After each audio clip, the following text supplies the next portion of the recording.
ये कहानी है एक ऐसी लड़की की जिसे बचपन से ही एक एजेंट बनने की ट्रेनिंग दी जाती है और बाहर की दुनिया से इसका संपर्क काट दिया जाता है। लेकिन जब ये लड़की बाहर की दुनिया के संपर्क में आती है तब इसे किन किन चीजों का सामना करना पड़ता है, जानने के लिए बने रहिए इस वीडियो के एंड तक। फिल्म की शुरुआत होती है और हमें एक गवर्नमेंट सीक्रेट स्काउट एजेंसी को दिखाया जाता है जो कि छोटी बच्चियों को असैसिन बनने की ट्रेनिंग दिया करते थे।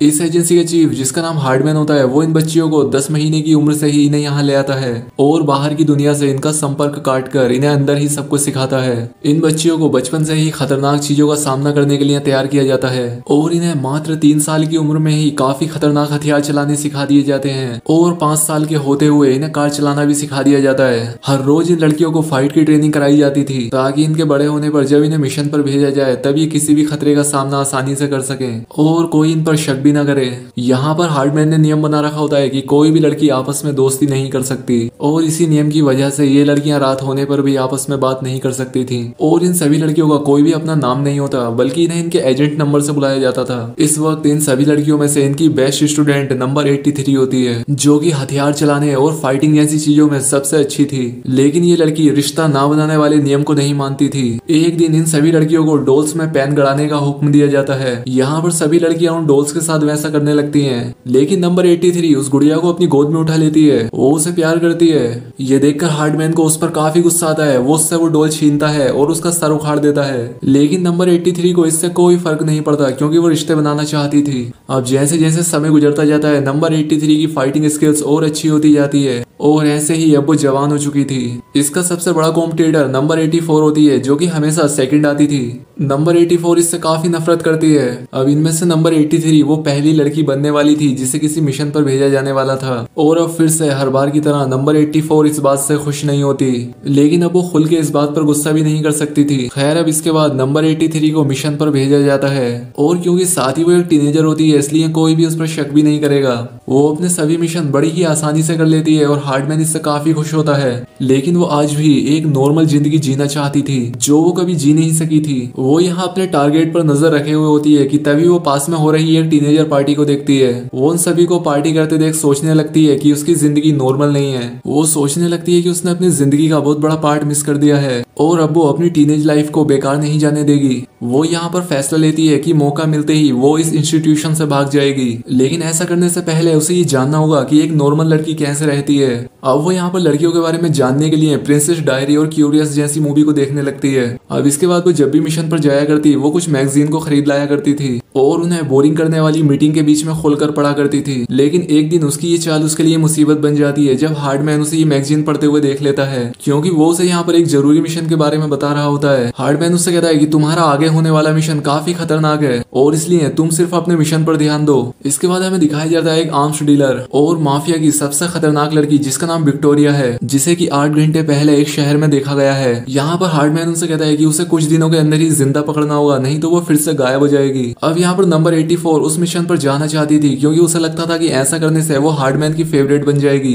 इसके बाद सीन चेंज होता है और विक्टोरिया को एक कंस्ट्रक्शन साइट पर दिखाया जाता है। यहाँ पर उसके सामने 3 आदमी बैठे होते हैं। यहाँ पर उसने उन 3 लोगों को बंदी बना रखा था। वो एक एक करके उनका कपड़ा हटाती है और यहाँ पर हमें पता लगता है कि यहाँ पर नंबर 83 भी है। वो यहाँ पर नॉक्स पर अटैक कर देती है और उसके सारे आदमियों को मार गिराती है। अब वो यहाँ पर नॉक्स को एक हुक से बांध देती है जो कि उसके ऊपर जा रहे एक प्लेन से बंधा होता है। यहाँ पर इन दोनों को ऊपर खींच लिया जाता है और नंबर 83 का मिशन पूरा हो चुका था। लेकिन यहाँ पर नॉक्स के पास गन होती है और वो नंबर 83 को शूट करने लगती है। यहाँ पर नंबर 83 चाकू से अपनी रस्सी काट कर नीचे नदी में गिर जाती है और अब खाली नॉक्स को ही रस्सी से ऊपर खींच लिया जाता है। यहाँ पर जब हार्डमैन नंबर 83 को नहीं देखता और इसलिए हार्डमैन नंबर 83 को कॉन्टेक्ट करने की कोशिश करता है। यहाँ पर नंबर 83 उसकी बात सुन लेती है लेकिन उसका कोई जवाब नहीं देती क्योंकि उसके पास यहाँ से भागने का इससे अच्छा मौका कोई हो ही नहीं सकता और इसीलिए वो उस डिवाइस को फेंक देती है। यहाँ पर हार्डमैन को बताया जाता है कि नंबर 83 से कॉन्टेक्ट टूट चुका है। खैर, अब इसके बाद वो विक्टोरिया से पूछताछ शुरू कर देता है। अब सीन चेंज होता है और नंबर 83 को दिखाया जाता है जो कि अपनी एक नई पहचान बना रही होती है। वो यहाँ पर अपना नाम मैगन रखती है। वो न्यू टाउन स्कूल में हाई स्कूल में एडमिशन ले लेती है और अपने रहने के लिए ऑनलाइन वेबसाइट पर एक परिवार को देख लेती है। अगले सीन में दिखाया जाता है कि वो परिवार एयरपोर्ट पर उसे लेने के लिए आता है। इस परिवार में एक माँ होती है जिसका नाम लार्सन है, उसका एक बेटा है जिसका नाम पार्कर है और उसकी एक बेटी होती है जिसका नाम लिज है। यहाँ पर लिज उसके आने से खुश नहीं होती और उसके साथ एडजस्ट होने में भी उसे काफी दिक्कत होती है। उसे मैगन काफी अजीब लगती है क्योंकि मैगन को नॉर्मल चीजें जैसे कि स्कूल बस में बैठने जैसी चीजें काफी अच्छी लगती हैं, लेकिन फिर भी वो अपनी माँ के लिए मैगन की हेल्प करने के लिए तैयार हो जाती है। अब स्कूल के पहले ही दिन हमें दिखाया जाता है कि मैगन स्कूल में काफी अजीब कपड़े पहनकर पहुंचती है। इससे सभी लोग उसे वहां पर घूर रहे होते हैं। उसे भी यहाँ पर आए कुछ ही देर हुई होती है कि यहाँ एक बदमाश लड़का जिसका नाम बुश होता है वो आता है। वो इसे ताजा माल कहकर बुलाता है और इस बात से सभी उस पर हंसने लगते हैं। अब मैगन की बेइज्जती ना हो इसलिए लिज उसे पहनने के लिए कुछ अच्छे कपड़े देती है। खैर अब असेंबली का सीन दिखाया जाता है जहाँ पर मैगन को एक नए फॉरेनर स्टूडेंट होने के नाते यहाँ पर अपने बारे में बताना था। खैर अब स्टेज पर जाने से पहले वो एक पढ़ाकू लड़के से मिलती है जिसका नाम लोजर है। वो स्कूल के बैंड के लिए ऑडियो और वीडियो मैनेज किया करता था। खैर अब वो स्टेज पर आती है और खुद को पूरे स्कूल के सामने इंट्रोड्यूस करती है, लेकिन सभी बच्चे उसे तरह तरह के नाम से पुकारते हैं और उसका मजाक उड़ाते हैं। वो लोग उसे वापस कनाडा जाने के लिए कहते हैं जहाँ से वो आई होती है। और जब ये लोग यहाँ पर जोर जोर से चिल्लाने लगते हैं तब यहाँ पर कैश नाम का एक लड़का पहुंचता है। वो सभी को अपने गाने से चुप कराता है। कैश स्कूल का सबसे पॉपुलर लड़का होता है और सभी लोग उसे पसंद किया करते हैं और यहाँ पर मेगन को भी कैश काफी पसंद आता है। अब इसके बाद लंच का टाइम होता है और कुछ चीयर लीडर उसे अपने साथ खाने के लिए बुलाते हैं, लेकिन मेगन ने जो मूवी देखी थी उनके अकॉर्डिंग वो उन सभी को मतलबी समझती है और वो उन्हें मना कर देती है। अब इसके बाद वो बायोलॉजी की क्लास में फिर से रोजर से मिलती है और वो उससे दोस्ती कर लेती है। अब यहाँ पर रोजर भी मेगन के बारे में सोचने लगा था, लेकिन मेगन तो कैश को पसंद करने लगी थी और उसे अगले दिन कैश का नया पार्टनर बना दिया जाता है। अब यहाँ पर क्लास की लड़कियां आकर मेगन से कोई दूसरा पार्टनर बनाने के लिए कहती हैं ताकि वो खुद कैश की पार्टनर बन सके, क्योंकि सारी लड़कियां कैश के लिए पागल रहती हैं। क्लास के बाहर वो लड़कियां मेगन से कहती हैं कि कैश को वो लड़कियां पसंद हैं जो स्कूल के मास्कोट का रोल प्ले करती हैं। अब क्योंकि मैगन ने बाहरी दुनिया देखी नहीं थी इसलिए वो बड़ी आसानी से उन पर विश्वास कर लेती है। वो बेचारी समझ ही नहीं पाती कि ये लड़कियां उसे फंसा रही हैं। अब इसके बाद मैगन ऑडिशन के लिए जाती है और तुरंत उसका सिलेक्शन भी हो जाता है और उसे अगले गाने की प्रैक्टिस के लिए बुला लिया जाता है। सीन चेंज होता है और हमें दिखाया जाता है कि प्रैक्टिस के दौरान कुछ लोग मास्क पहनकर आते हैं और वो उसे किडनैप करने की कोशिश करते हैं, लेकिन मैगन अपनी फाइटिंग स्किल्स का यूज करते हुए उन सभी को पीट देती है। ये देखकर सभी लोग चौंक जाते हैं कि ये इतनी अच्छी फाइट कैसे कर सकती है। यहाँ पर मैगन को लगता है कि शायद ये लोग हार्डमैन के एजेंट होंगे, लेकिन यहाँ पर उसे पता लगता है कि ये तो स्कूल के दूसरे बच्चे हैं जो कि उसे यहाँ पर सिर्फ परेशान करने के लिए आए थे। जब तक यहाँ पर मैगन को ये सब पता लगता है लोग उसकी वीडियो बना लेते हैं और इस सभी मामले को सोशल मीडिया पर अपलोड कर देते हैं। यहाँ पर मैगन ये सोचकर काफी डर जाती है कि अगर ये वीडियो किसी ने देख लिया तो वो फिर से पकड़ी जाएगी। सीन चेंज होता है और हमें फिर से हार्डमैन को दिखाया जाता है जो कि यहाँ पर विक्टोरिया से पूछताछ कर रहा होता है। यहाँ पर विक्टोरिया हार्डमैन से कहती है कि इस तरह से बच्चियों का बचपन चुरा लेना ये बहुत गलत है, लेकिन यहाँ पर हार्डमैन उससे कहता है कि वो अच्छे कामों के लिए ऐसा कर रहा है। यहाँ पर विक्टोरिया 84 में काफी दिलचस्पी दिखाती है क्योंकि वो उसे खुद को भगाने में यूज करने वाली है। खैर अब बहुत ही जल्द इन लोगों को मैगन का वायरल वीडियो मिल जाता है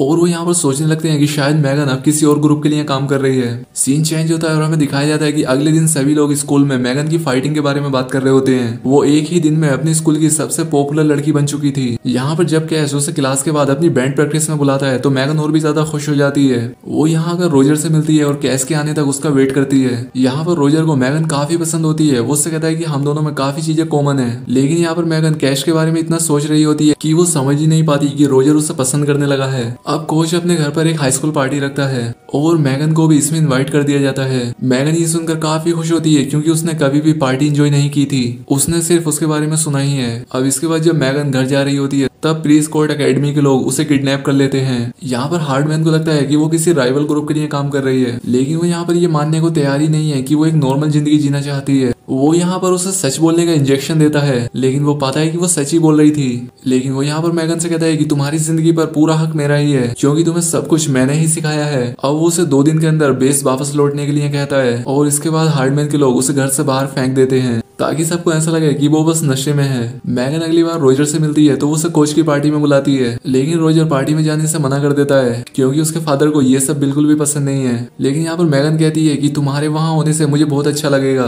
क्योंकि इस पूरे स्कूल में तुम ही मेरे सबसे अच्छे दोस्त हो। खैर अब उस रात मैगन लिज के साथ पार्टी में चली जाती है क्योंकि लिज की माँ ने उसे जबरदस्ती मैगन के साथ भेजा था। वो यहाँ पर नंबर 84 को देखती है और काफी चौंक जाती है। वो यहाँ पर अपना ईथर नाम रख कर आई थी। यहाँ पर मैगन को लगता है कि शायद हार्डमैन ने 84 को उस पर नजर रखने के लिए भेजा है, लेकिन यहाँ पर 84 इस बात को मानती भी नहीं है और ना ही मना करती है। अब इसके बाद रोजर भी इस पार्टी में मैगन के लिए आता है, लेकिन जब वो यहाँ पर मैगन को कैश को किस करते हुए देखता है तब उसे काफी दुख होता है। पार्टी के बाद कैश मैगन को उसकी होम कमिंग डेट बनने के लिए कहता है। अब इसके बाद हमें अगली सुबह का सीन दिखाया जाता है जहाँ पर हार्डमैन मैगन की स्कूल बस का ड्राइवर बनकर आया होता है। वो यहाँ पर मैगन को चेतावनी देने के लिए आया होता है कि विक्टोरिया एकेडमी से भाग गई है और वो तुमसे बदला लेने की प्लानिंग कर रही है। वो उसे प्रीस कोर्ट एकेडमी वापस आने के लिए कहता है। अब इसके बाद में दिखाते हैं कि मैगन और लिज कार में स्कूल जा रही होती हैं, लेकिन तभी उन पर एक मास्क पहना हुआ आदमी अटैक कर देता है।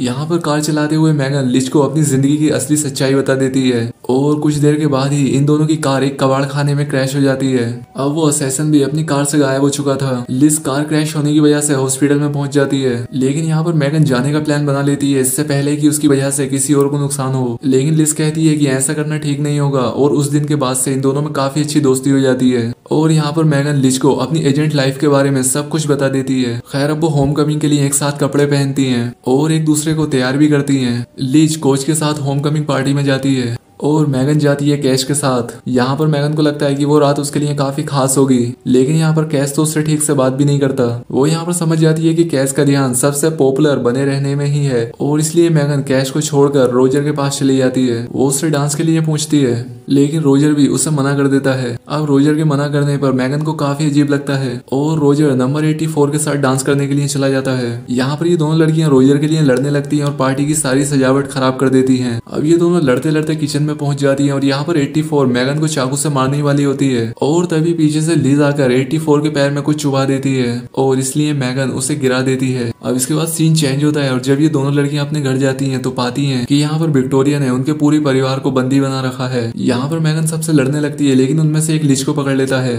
और अब इसलिए मैगन को परिवार को बचाने के लिए सरेंडर करना पड़ता है। लेकिन उसे फिर भी लगता है कि हार्डमैन उसे बचाने के लिए आएगा और यहाँ पर विक्टोरिया उसके भोलेपन पर हंसती है। विक्टोरिया उसे बताती है कि मैं भी तुम्हारी तरह प्रिस्कॉट एकेडमी से भाग गई थी। वो यहाँ पर मैगन को लड़ाई के लिए चैलेंज करती है और उसे बड़ी ही आसानी से हरा देती है और तभी यहाँ पर हार्डमैन अपने सभी साथियों के साथ विक्टोरिया को पकड़ने के लिए यहाँ पहुंच जाता है। वो यहाँ पर विक्टोरिया को बेहोश कर देता है और मैगन हार्डमैन के गले लगकर उसे थैंक यू बोलती है। अगले सीन में दिखाया जाता है कि जब रोजर अपने घर जा रहा होता है तब विक्टोरिया उसे जाकर रोकती है और वो यहाँ पर रोजर से बता देती है कि वो भी उसे प्यार करती है। और अब इसी के साथ ही मूवी यहाँ पर एंड हो जाती है। तो दोस्तों अगर वीडियो अच्छी लगी हो तो चैनल को सब्सक्राइब और वीडियो को लाइक जरूर करें। तो आज के लिए बस इतना ही, मिलते हैं हमारी नेक्स्ट वीडियो में।